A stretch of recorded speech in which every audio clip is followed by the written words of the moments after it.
1. Climate change adaptation. 2. Forest and environment, biodiversity, ecology. 3. Sustainable agriculture, water harvesting, recharge. 4. Sustainable land use. 5. Green energy. 6. Recycling and waste disposal, circular economy. 7. Clean tech development. 8. Green audit. 9. Capacity building, education, skilling. 10. Green funding. माननीय सदस्यों को जानकर प्रसन्नता होगी कि वर्ष 2025-26 हेतु विभिन्न क्षेत्रों में ग्रीन बजट के अंतर्गत 27,854 करोड़ रुपए का प्रावधान रखा गया है, जो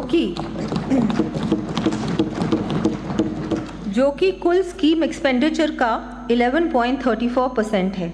आगामी वित्तीय वर्ष के लिए प्रस्तावित किए गए विभिन्न विभागों के कार्यों में ग्रीन ग्रोथ से संबंधित बिंदुओं का समावेश किया गया है, जैसे renewable energy, sustainable agriculture, circular economy, waste management and recycling, e vehicles etcetera. इनके साथ ही विशेष ग्रीन इनिशिएटिव्स की ग्रीन इनिशिएटिव्स KGIs अब मैं माननीय सदन के समक्ष प्रस्तुत कर रही हूँ। 1. Climate change adaptation.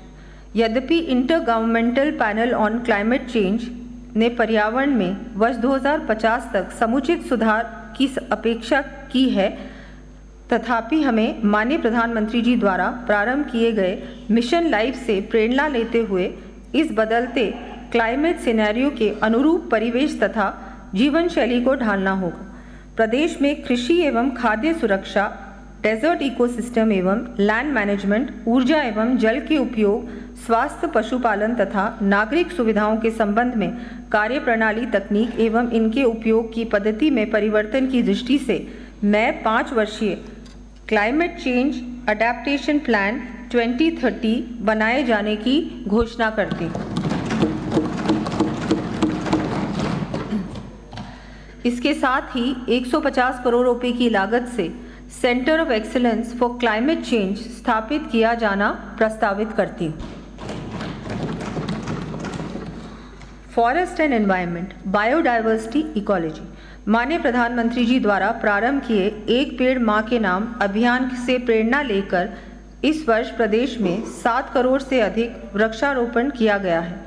आगामी वर्ष मिशन हरियालो राजस्थान के अंतर्गत 10 करोड़ पौधे लगाने की मैं घोषणा करती हूँ।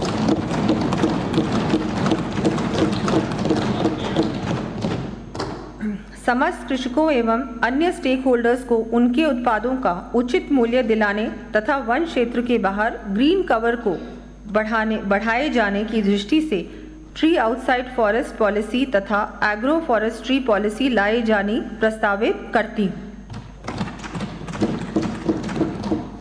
वन एवं वन्य जीव संरक्षण की कार्य योजना का समयबद्ध क्रियान्वयन सुनिश्चित करने हेतु विभिन्न कार्य करवाए जाएंगे। इन कार्यों की सूची मैं सदन के पटल पर प्रस्तुत कर रही हूँ।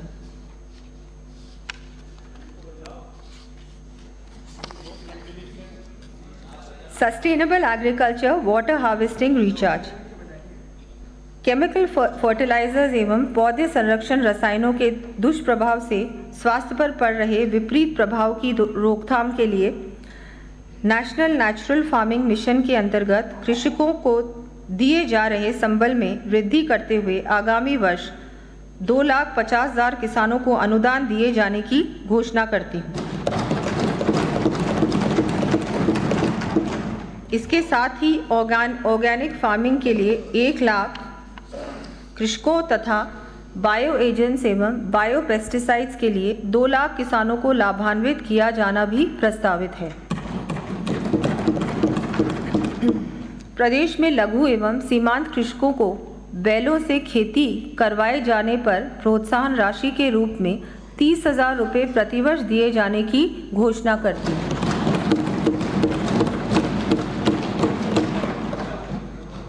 साथ ही ऐसे किसान साथियों को गोबर गैस प्लांट लगाने के लिए सब्सिडी भी दी जानी प्रस्तावित है।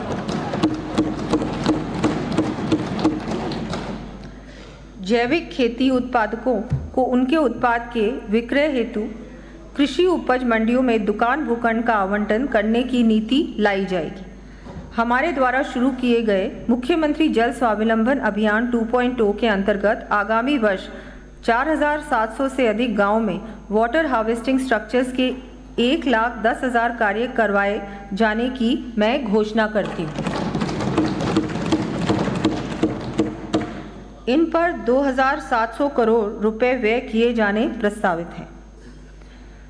सस्टेनेबल लैंड यूज, विकसित राजस्थान एक्ट 2047 हेतु GIS आधारित green land use perspective plan बनाए जाने के लिए 30 करोड़ रुपए का प्रावधान प्रस्तावित करती हूँ।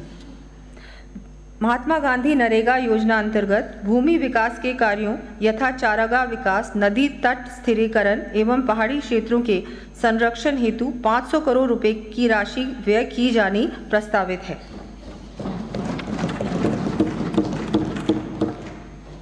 राज्य के शहरी क्षेत्रों में ग्रीन लंग्स के विकास तथा नॉइज पोल्यूशन के मिटिगेशन हेतु जोन्स का आइडेंटिफिकेशन एवं प्लानिंग कर आवश्यकता अनुसार हेतु आगामी वर्ष 45 करोड़ रुपए व्यय किए जाने प्रस्तावित हैं। ग्रीन एनर्जी, राज्य में अक्षय ऊर्जा के उत्पादन में सतत वृद्धि को सुनिश्चित करने के साथ ही सौर उपकरणों के निरंतर बढ़ते उपयोग को ध्यान में रखते हुए सोलर दीदी के रूप में नवीन मानदेय कैडर बनाया जाना प्रस्तावित है। प्रथम चरण में आगामी वर्ष स्वयं सहायता समूह की 25,000 महिलाओं को सोलर दीदी के रूप में प्रशिक्षित किया जाएगा। प्रदेश के समस्त राजकीय कार्यालयों को सौर ऊर्जा से जोड़ने के साथ ही अब PHED के पंपिंग स्टेशंस को भी हाइब्रिड एन्युटी मॉडल पर सौर ऊर्जा से जोड़ा जाना प्रस्तावित है। राज्य में क्लीन कुकिंग को प्रोत्साहित करने के उद्देश्य से आगामी वर्ष 1 लाख लाभार्थियों को निःशुल्क induction cook top cooking system वितरित किए जाने की मैं घोषणा करती हूँ। Recycling and waste disposal, circular economy. Circular economy के व्यापक प्रसार के लिए Rajasthan circular economy incentive scheme 2025 लाई जाने की घोषणा करती हूँ।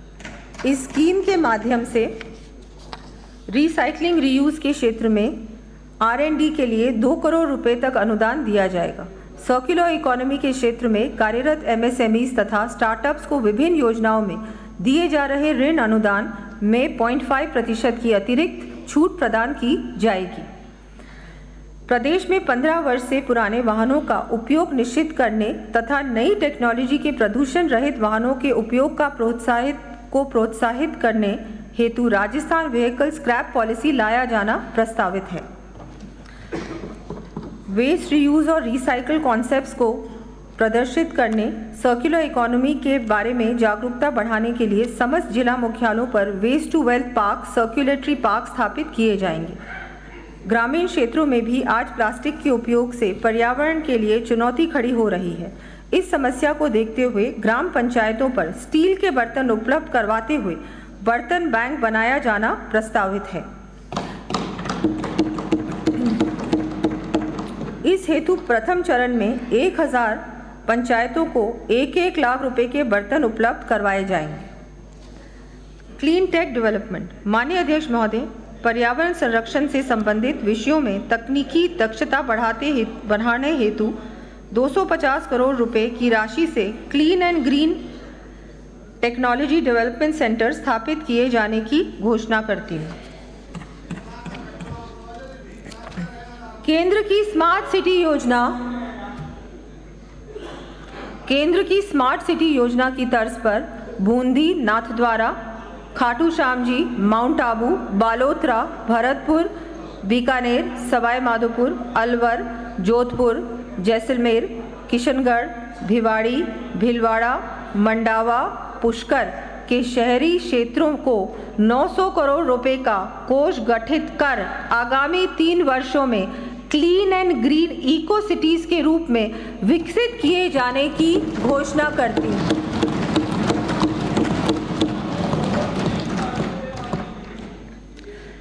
ग्रीन ऑडिट, प्रदेश को हरित राजस्थान बनाए रखने हेतु सतत प्रगति हो, इस हेतु आगामी वर्ष सार्वजनिक एवं निजी क्षेत्र में विषय विशेषज्ञों के माध्यम से ग्रीन ऑडिट कराने के लिए 35 करोड़ रुपए का प्रावधान करने की घोषणा करती हूँ। Capacity building, education, skilling. राज्य में सतत विकास लक्ष्यों SDGs के इम्प्लीमेंटेशन में आने वाली कमियों की पहचान करने तथा सतत विकास लक्ष्यों को वर्ष 2030 तक त्वरित गति से प्राप्त करने के लिए sustainable development goals coordination and acceleration centre स्थापित किया जाएगा।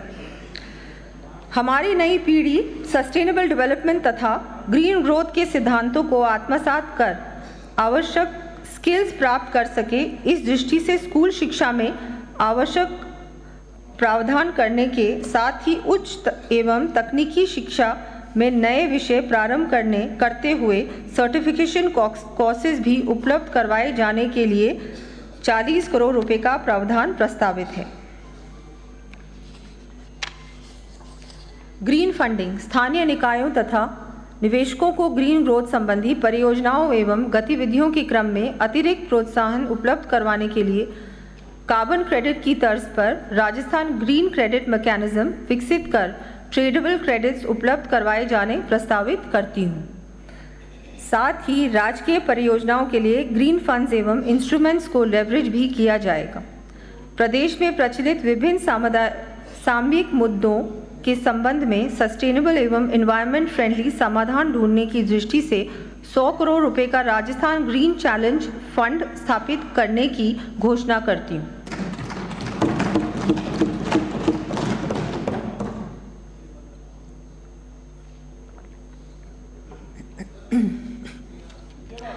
माननीय सदस्य, प्राचीन पर्वतमाला अरावली पर्वत श्रृंखला के ऐतिहासिक एवं भौगोलिक महत्व को से भली भांति परिचित है।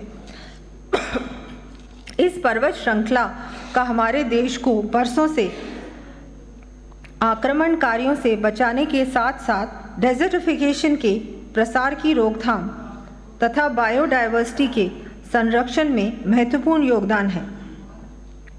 अरावली पर्वतमाला के संरक्षण व इसे हरित बनाए रखने के उद्देश्य से मैं 250 करोड़ रुपए राशि की हरित अरावली विकास परियोजना शुरू कर